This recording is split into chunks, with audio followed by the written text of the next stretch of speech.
Welcome to God Seeker. This is Elizabeth Fulgaro. The current message, Songs Which Are Prayer. How to Use the Songs, Part 1. So what are you supposed to do with the songs that I keep mentioning? And why do I keep putting them out there? Trust me, building a name or fame is not my agenda. Helping you connect with God, deepen your relationship with Him, and allow Him to transform your heart even more is. These songs are musical prayers. They are a means to connect with God.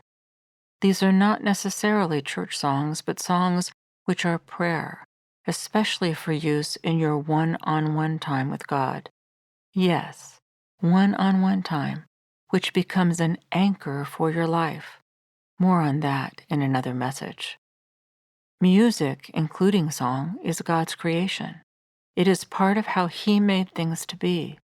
Music is vibration and frequency from which there is a measurable physical, physiological, and emotional effect in addition to spiritual effect. In the part of the Bible written by Zephaniah, who lived in the centuries before Christ, the prophet writes, God is singing over us. God says we are made in His image. We are the only part of His creation made this way. God sings. Thus, song is also part of God's design for us as well. Additionally, when music is God-focused and God-dedicated, it becomes a means of reaching toward Him, communicating, honoring, and communing with Him, even though He is invisible. In the section of the Bible known as Revelation, a man who had been close to Jesus, named St. John, wrote about a visit the Holy Spirit granted him to heaven.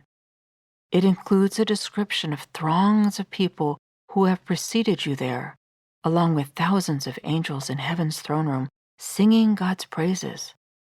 The songs honor God in His rightful role as King over all.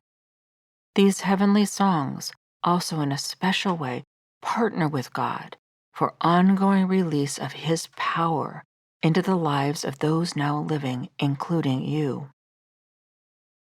Here is an example from Revelation chapter 5, verses 11 through 13.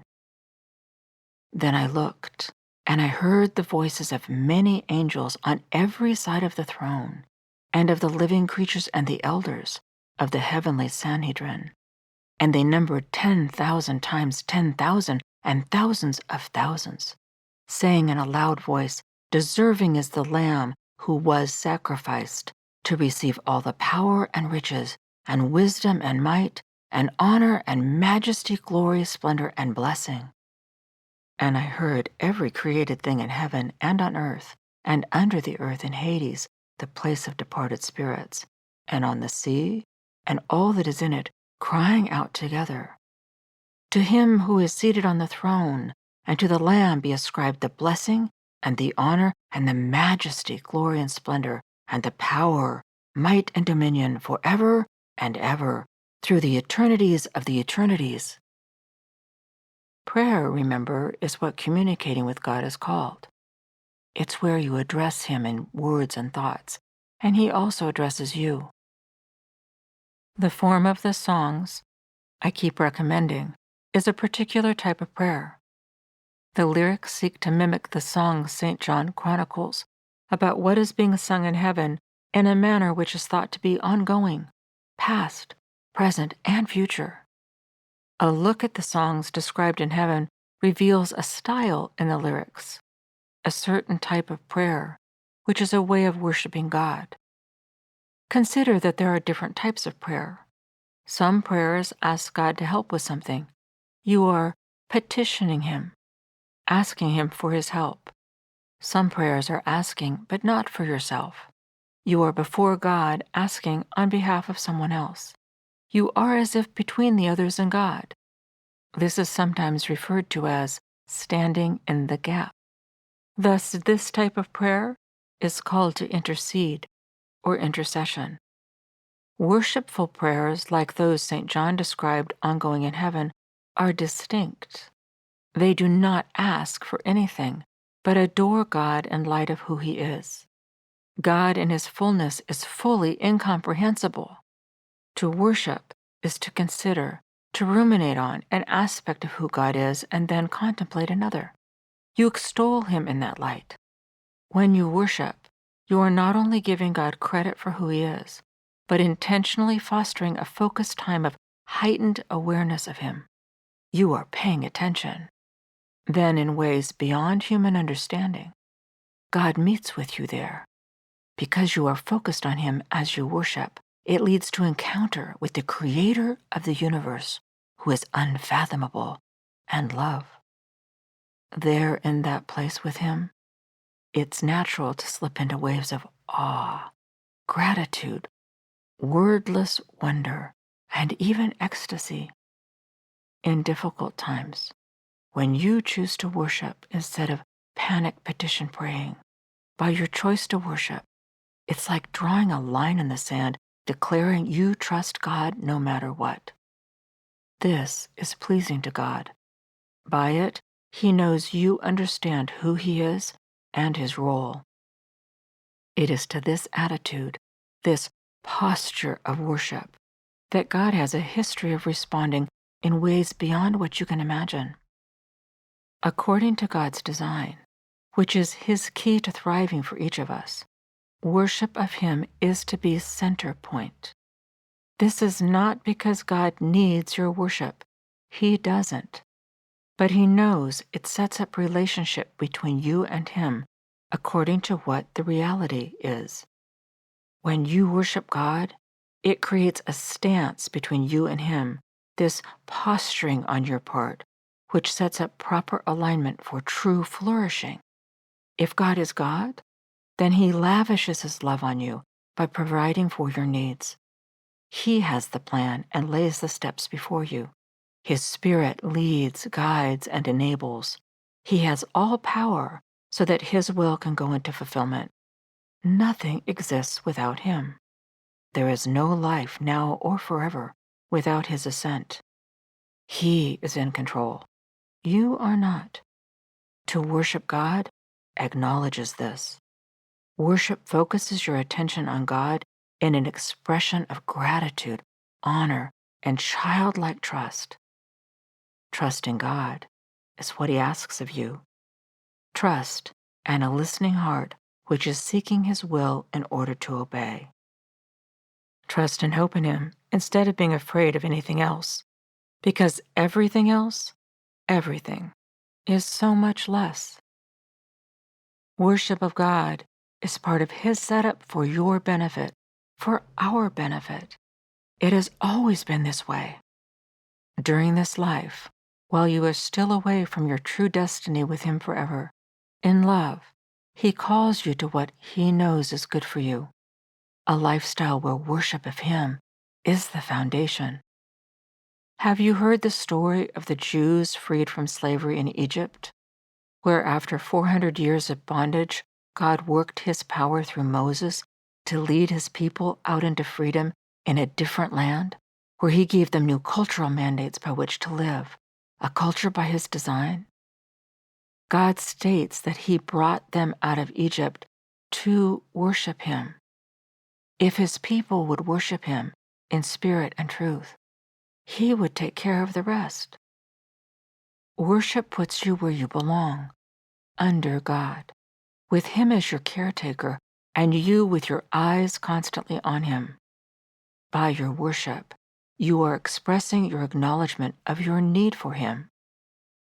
Worshipful prayer also invites God to do whatever He wants, which will be what He knows is best. Now, it's not like anyone can stop His will anyway. After all, He is God. But when you worship, you are inviting God to move in your life and the lives of those you love. It includes a surrendering of yourself to Him, an abandoning of yourself, a release of all you hold dear into His hands. It's not like you were ever in control. He is. But by your worship, you acknowledge this and even partner with Him for release of His power His way. looking for His answer instead of your own, and trusting His, especially when you cannot as yet see what this will be. The Bible gives us pictures of how God has responded to worshipful prayer in the past, with release of His power into their circumstances, which often, not always, went beyond any solution the people could have imagined on their own. Uniquely personal, but broader and more expansive in its effect. Since God is unchanging, the biblical stories give us clues to what you also can expect when you choose to worship Him as well. Worship is not pleading, not begging, but admiring, extolling, paying homage, adoring, literally and figuratively bowing down to Him, which means simultaneously releasing all you are so worried about to His providential care, because He is worthy, because it's who He is. To make worship an integral part of your existence, therefore, puts you under God's covering. To use a biblical image, it puts you under the shelter of His wings. To worship God is not a service at a church, though some church services are called worship services because their intent is to use the time to corporately worship God. But keep in mind, worship is happening in heaven constantly before God's throne. It is designed to be an integral part of every relationship with God. So, worship is not synonymous with church service. To worship God isn't supposed to be difficult or burdensome either. It is natural. It's part of what you're made for. To be a worshiper of God is a way of life. To be a worshiper of God is a way of life. In recent decades, a plethora of songs have been developed which are called worship or praise songs. These combine the posture toward God of worship with the benefits God created music to have, the effect of vibration and frequency. When these songs have lyrics, these contribute toward orienting your mind toward God with the experience of these songs to facilitate your inner preparedness for God connection, while both music and words invite Him to come. God made music to have effect, and He made you as a creature of habit. You are affected by repetition. Thus, through repeated engagement with a song, its music and lyrics, the message of the song becomes as if engraved on your heart. It sears into your consciousness and seeps into your subconscious. It acts to form and inform your way of thinking. You are being molded like moist clay to be like that you behold. When the song is God-oriented, like a worship song, it lifts you up from dark places, strengthens you when you feel weak, encourages you when hope is lost, douses fear when it rises up as if to consume you, and ignites a deeper love of God in you. You would think that would be enough benefit to using songs to worship God, but there is more. God is supernatural. He is comforter, healer, consoler, warrior. He will fight for you because He is love. He promises to draw near when you seek to draw near to Him. When He comes closer, He cannot just come with part of Himself. Thus there is an inner working which you will not be able to explain. He will touch you spiritually and supernaturally in the incremental and progressive ways you need, even when you may not realize it. He is God. This is His grace, His gift, an outcome of His love. Every song I am commending to you is worship. These are prayers which were set to music to make them easy for you to offer in prayer. Those with lyrics are honest. They talk to God worshipfully in light of real-life issues. Listen to the songs. Listen more than once until they become prayers of your heart. Visit my website and learn more about each album. Listen to these messages for stories behind the songs. Visit my YouTube channel. Subscribe. Check out the playlists. There is one for each album as well as those which are topic specific to make it easier for you to find the songs which fit where you are now, where God can feed you through them. Spiritual sustenance, nourishment not just to carry you through, but to meet your deepest spiritual needs along the way because God meets you there, to satiate your hungers and alleviate your sufferings. You will know when it's time to scan the lists for additional songs to use as your prayer focus. Let's finish with a scripture which provides the foundation for relationship with God. It is an instruction given to the Jewish people following their freedom from slavery in Egypt, which provides the basis for the rest of their lives, which were to revolve around this relationship and how to do it. From the book of Deuteronomy, chapter 6, verses 4 through 9. Hear, O Israel, the Lord our God is one Lord, the only Lord, and you shall love the Lord your God with all your mind and heart, and with your entire being, and with all your might. And these words which I am commanding you this day shall be first in your own minds and hearts.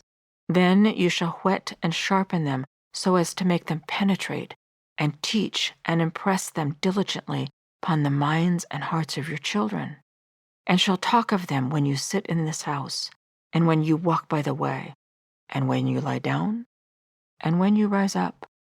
And you shall bind them as a sign upon your hand, and they shall be the frontlets, the forehead bands between your eyes. And you shall write them upon the doorposts of your house and on your gates.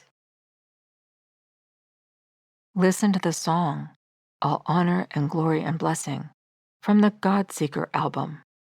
You can find the song, All Honor and Glory and Blessing, on my YouTube channel, iTunes, various streaming services, and always on CD. Listen to it until it becomes your heart's cry to God. Thank you for listening.